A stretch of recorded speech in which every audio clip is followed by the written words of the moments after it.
Netflix पे movie आ रही है गुंजन सक्सेना, जो कि 12 अगस्त को रिलीज हो जाएगी। और हम लोग सब जानते हैं कि जानवी कपूर उस रोल में है, लेकिन जानवी कपूर किसको निभा रही है, मतलब असली गुंजन सक्सेना कौन है, ये क्या आपको पता है? क्या उनके बारे में आपको पता है? और कुछ चीजें जो कि शायद बाहर ही नहीं आती हैं, जो कि मैं आपके लिए लाया हूं रिसर्च करके, थोड़ी बहुत एक दो चीजें इंटरेस्टिंग, और काफी उनकी जो लाइफ कैसी रही है, कहाँ पे वो जन्मी है, कहाँ पे ब्रॉटअप हुई, क्या उनकी एजुकेशन रही है, सब आपको इस वीडियो में मैं बताने वाला हूं।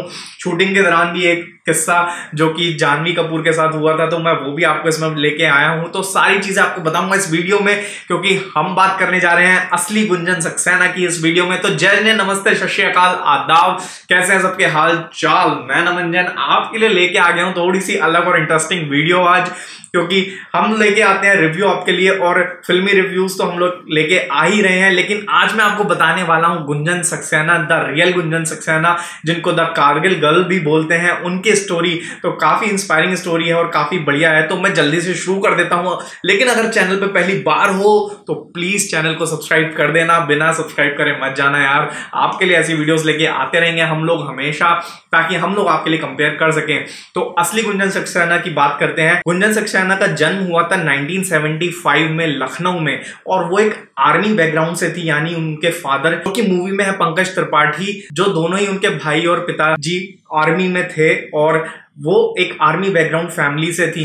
तो कहां से उनको ये सपना आया, आप लोग सोच सकते हो कि वो इंडियन एयरफोर्स में क्यों जाना चाहती थी, क्योंकि जो उनकी फैमिली थी वो आर्मी बैकग्राउंड से थी। तो एक बार ये हुआ था, उनका कजिन ब्रदर जो थे कोई, वो इंडियन एयरफोर्स में थे, और वो जब वो 5 साल की थी तो उनको एक बार हेलीकॉप्टर के पास लेके गए थे, तब उन्होंने कॉकपिट देखा हेलीकॉप्टर का और वो सब देखा, तो उनको काफी इंटरेस्टिंग लगा, और वहां से शायद गुंजन सक्सेना ने डिसाइड कर लिया था कि उनको अब इंडियन एयरफोर्स का पायलट बनना है। लेकिन तब इंडियन एयरफोर्स में गर्ल्स की भर्ती नहीं होती थी। हालांकि फिर वो दिल्ली आ गए, और दिल्ली के हंसराज कॉलेज से उन्होंने अपनी ग्रेजुएशन करी, और उसके बाद उन्होंने दिल्ली फ्लाइंग क्लब ज्वाइन किया, जो कि दरियागंज में है। वहां पर उन्होंने अपना एजुकेशन आगे की ली, और फिर उन्होंने एसएसबी क्लियर किया। और 1994 में जब इंडियन एयरफोर्स का पहला बैच था, यानी कि 25 लड़कियों का वो बैच था, जिसमें वो एक पार्ट थी, और वहां से उनकी ट्रेनिंग शुरू हुई, और वहां से उन्होंने इंडियन एयरफोर्स को ज्वाइन किया। वहां से उनकी जर्नी शुरू होती है as a Indian air force officer. लेकिन पहली जो पोस्टिंग उनको मिली थी, वो मिली थी जम्मू कश्मीर के उधमपुर में, जहां पर वो 132 फोर्स एरिया कंट्रोल के जोन में थी, और वहां पर वो अपनी सर्विस दे रही थी। लेकिन फिर क्या होता है कि 1999 में जो है लड़ाई छिड़ जाती है कारगिल की, और वहां पर काफी उनको कॉन्फिडेंस नहीं होता। लेकिन इससे पहले मैं आपको बताना चाहूंगा कि उनके जो इससे पहले का स्ट्रगल था, क्योंकि पहला उनका बैच था ये।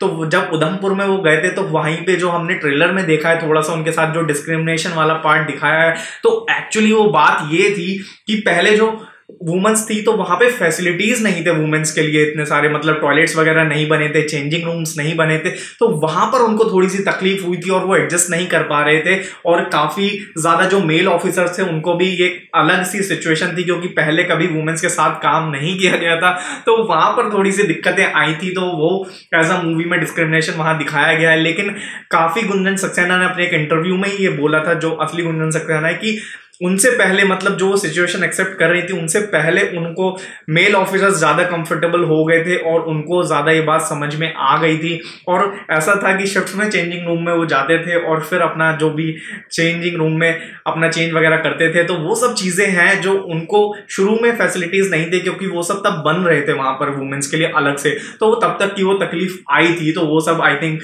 मूवी में एक पार्ट में दिखाया गया है। फैसिलिटीज बाद में लेकिन बन गए थे। लेकिन 1999 में जब कारगिल वॉर हो गया था, तो ऑफिसर्स हालांकि श्योर नहीं थे, क्योंकि वुमेन्स को ऐसा सोचा जाता था कि वो प्रेशर हैंडल नहीं कर पाते, या कुछ ऐसा है कि वो घबरा ना जाए, क्योंकि कभी सिचुएशन देखी नहीं है। और मैं आपको बता दूं कि गुंजन सक्सेना सिर्फ 25 ईयर्स की थी जब वो कारगिल वॉर पे गई थी, और उनके साथ एक और ऑफिसर थी, श्रीविद्या राजन, जो गए थे। लेकिन पहली ऑफिसर यही थी जिन्होंने चीता नाम का हेलीकॉप्टर उड़ाया था कारगिल वॉर में।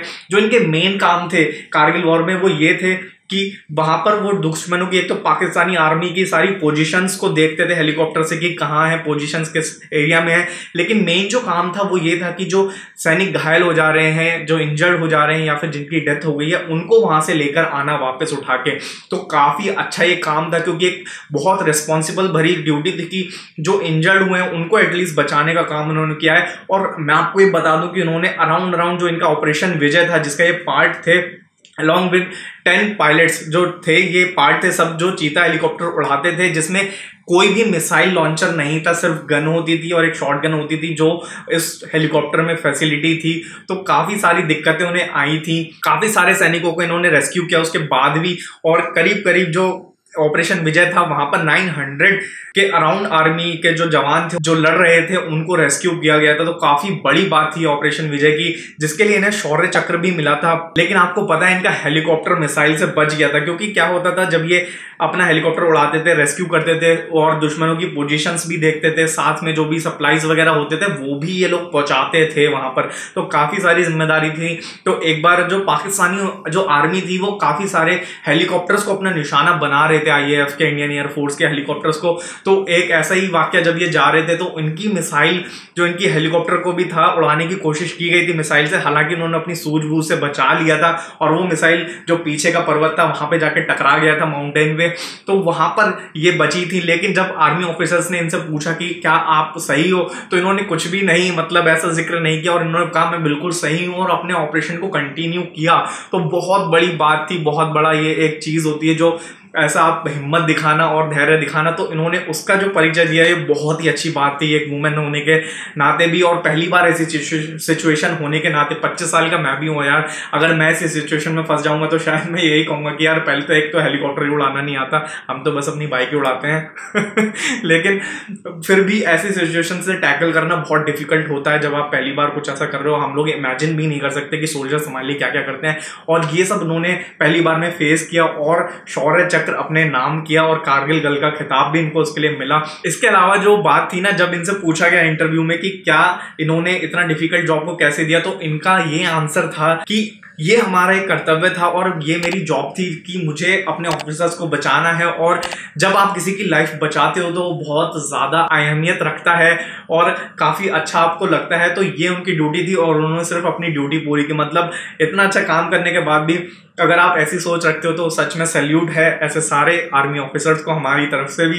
तो फिल्म के दौरान क्या हुआ था, शूटिंग के दौरान जब जानवी कपूर इसकी शूटिंग कर रही थी तो काफ़ी सारा इधर उधर काम करती रहती थी, काफ़ी चीज़ें करती रहती थी। तो गुंजन सक्सेना वहां पर थे तो इन्होंने उनसे पूछा कि क्या आप थक नहीं जाते हो इतना सारा काम करके तो जानवी कपूर का रिप्लाई ये था कि मैम मैं तो सिर्फ ये एक्ट कर रही हूँ, आपने तो ये सब रियल में किया है, तो क्या आप कभी नहीं थके। तो ये सब एक इंटरेस्टिंग चीज़ थी जो हुई थी, जो जानवी कपूर ने अपने एक इंटरव्यू में शेयर की थी सबके साथ। तो मैं आपके लिए भी लेके आ गई ये बात। तो काफ़ी मैं कहूँगा कि अच्छी चीज़ थी और काफ़ी हिम्मत वाली ये लेडी थी।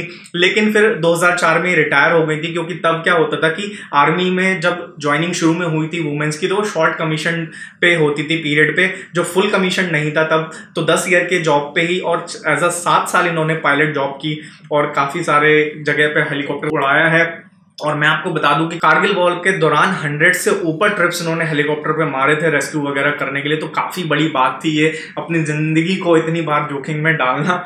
तो ये सब चीज़ें थी इनके बारे में, गुंजन सक्सेना के बारे में। और फिर इनको 2004 में रिटायरमेंट मिल गया था।